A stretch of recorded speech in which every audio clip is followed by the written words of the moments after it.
The hangover was biblical, even by my standards.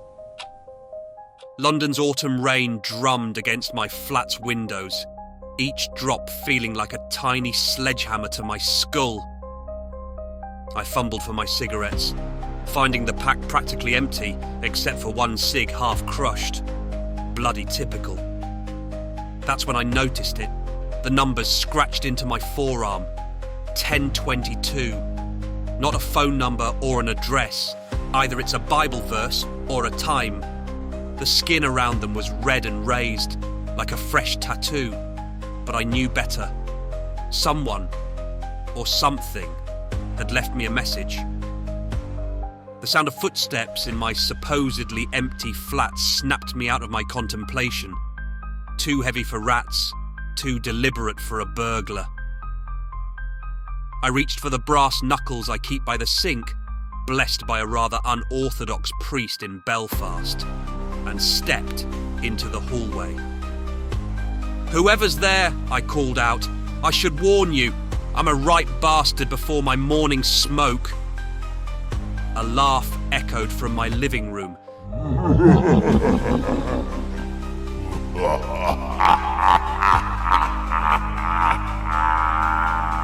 Deep and resonant, like stones grinding together. Still hiding behind that wit, eh, Constantine? I don't know who this is, but they seem to know me somehow. I'll keep my guard up regardless. Time is a funny thing, isn't it, John? Especially when it starts running backward. I rounded the corner to find him lounging in my favourite chair, looking like some dead mortician. Expensive dark suit, ghost pale skin, an insufferable smirk, and Jesus was he bald as hell. His eyes were completely black, like windows opening onto the void. "You're looking surprisingly spry for a dead man. Who are you? Some kind of apparition here to haunt me?" Oh, I'm an employer of time, John. You don't know me yet, but you will. Something's coming. Something that's turning time inside out like a sock. And you've been chosen to play a very special part. I glanced at the numbers on my arm again. Let me guess. It has something to do with this lovely bit of body art. Smart boy. You always were quick on the uptake. It's not just numbers, John. It's a time. And when the clock strikes 10:22 tonight, reality is going to start unspooling like a cheap sweater.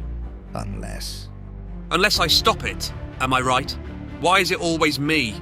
Because you're John bloody Constantine. And you are the universe's favorite chew toy. And because you're the one who started it, even though you haven't done it yet. My head was pounding worse now, and not just from the hangover. Time paradoxes always give me a migraine. Right then, care to give us a hint about how to prevent this apocalypse I haven't caused yet? All I can tell you is, find the girl with the mirror eyes. She's at St. Paul's Hospital, room 422. And John, do try to be clever about it this time. The last version of you wasn't, and it ended catastrophically. I finally lit that last cigarette. The clock on my wall read 9:15 a.m. Just over 13 hours to prevent an apocalypse I apparently would cause, had caused, will cause. Temporal mechanics are a right pain in the arse. Just another Tuesday in London, I muttered, grabbing my coat. At least it stopped raining. Thunder cracked overhead as if the weather itself was laughing at me. Sometimes I think the universe has a particularly twisted sense of humour. Time to visit a hospital, find a girl with mirror eyes, and hopefully prevent reality from unravelling.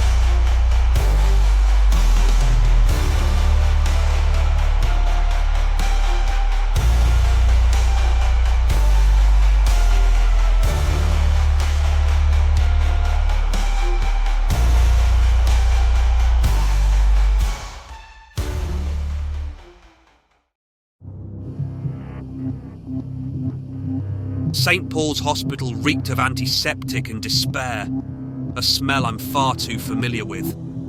The nurse at reception took one look at my coat and cigarette-stained fingers and pointed me toward the psychiatric ward. Hadn't even opened my mouth yet. Maybe I should be offended. Room 422 was at the end of a long corridor, past rows of closed doors and muffled sounds I pretended not to hear.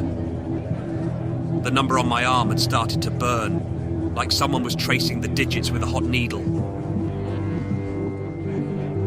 This is the room. Room 422. Let's see what we're in for then. The girl couldn't have been more than 20 years old. She sat cross-legged on the hospital bed, staring at nothing. When she turned to look at me, I understood the mirror eyes bit. Her irises were like polished silver, reflecting everything but showing nothing behind them. John Constantine, she said, her voice echoing strangely, like she was speaking from the bottom of a well. you're late or early. It's hard to tell anymore. Story of my life, love. I closed the door behind me.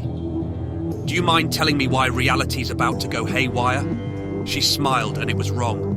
Too wide, too many teeth. She must be fucking with me. Why can't anyone just give me a straight answer? The temperature in the room dropped suddenly, frost forming on the windows.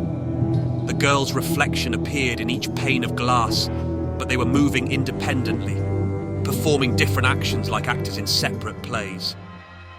Right after, the girl raised her hands, mirror shards suddenly orbiting around her like a twisted halo. Speculum, tempest, virago. She chanted, her voice harmonizing with itself in dozens of overlapping echoes. Speculum, tempest, virago. Hold on. Wait a second. Speculum, tempest, virago. Before I could react, reality shattered. The hospital room fractured like a broken mirror, and I felt myself falling through the shards. When my vision cleared, I found myself in a vast chamber that defied physics. Endless walls of mirrors stretching in impossible directions, each reflecting a different time, a different reality. Some showed ancient civilizations, others glimpses of possible futures. In one, I watched myself die 100 different deaths. Welcome to my playground, John Constantine. The girl's voice echoed from everywhere and nowhere. She appeared beside me, walking on air as if it were solid ground. This is the space between moments, where time has no meaning. Papa Midnight thought he could contain me here by binding me to that hospital room, but he only gave me a doorway to bring others in. I kept my voice steady, though my heart was racing. Fascinating tour, love, but I've got more pressing matters, like this. I showed her the numbers on my arm. 1022. Ring any bells about an apocalypse I'm supposed to cause? She giggled, the sound fracturing and multiplying like the mirrors around us. Oh, John, you're so serious, so direct. I haven't had a visitor in so very long. Let's play first. The mirrors around us rippled like mercury, and creatures started emerging. Twisted reflections of every nightmare I'd ever faced, all of them moving with predatory grace. Pulling out a Zippo lighter I'd enhanced with a few choice enchantments, I snapped the lighter open, speaking a quick incantation. Ignis Veritatis. Red flames erupted from my hand, not regular fire, but the kind that burn illusions and summon fire demons. The creatures screamed as they melted around me, their molten remains sizzling on the non-existent floor. More of them came, and I kept the flames going. I brought my summoning back to avoid killing her, but the girl had made a crucial mistake. We were surrounded by mirrors, and fire magic is all about reflection and amplification. Goodbye, whatever the hell your name was. You toyed with the wrong master of the dark arts. I locked her away in a fire prison spell I learned from Hades' archive when I snuck in last year for business. I'll come back for her later to release her if she's good. She was wasting too much of my time. I'm a busy man, and I've got a reality to save. She left me no choice, but still I needed answers, and I knew where to get them. She mentioned she was trapped there by Papa Midnight, though the price would be steep. Papa Midnight doesn't do favours, only deals, and he's had it in for me since that business with the souls in Manhattan. I guess I'll head that way now. I have a portal already set for his club for emergencies. I'm truly running out of time. Here we go again. Midnights, the one place in this city where the damned don't even bother pretending. Vampire parasites, dogs on leashes, and drunk fallen angels. Just another night in paradise. Welcome back to the Midnight Club, John, you moron. Bloody hell. You won't make it till midnight.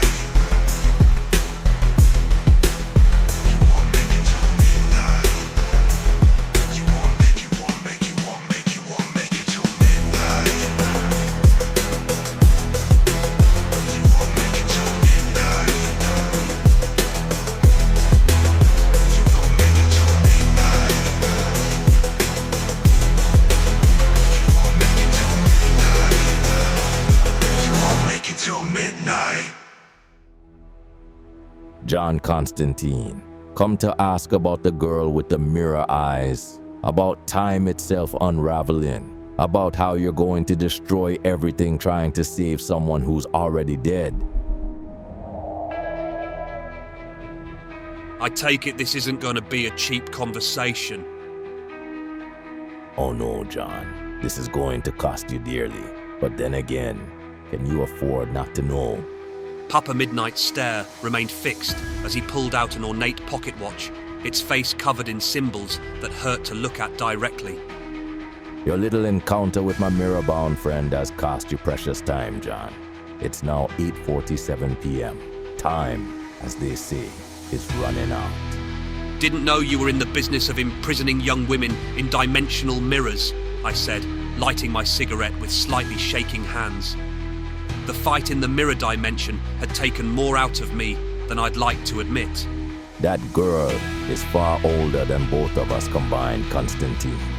Midnight's eyes flashed red and infuriated. I bound her there a century ago when she tried to collapse all of time into a single moment. She's a chronic condition I manage, not a prisoner I keep. And now she's playing tour guide to my apparent upcoming apocalypse. So talk.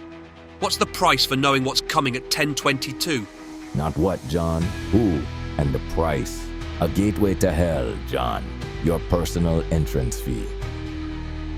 Midnight leaned back, producing a small black box from his jacket, revealing teeth. Ancient vampire by the look of it, wrapped in gold wire. A magic totem to hell, I presume. Nergal is coming, Constantine.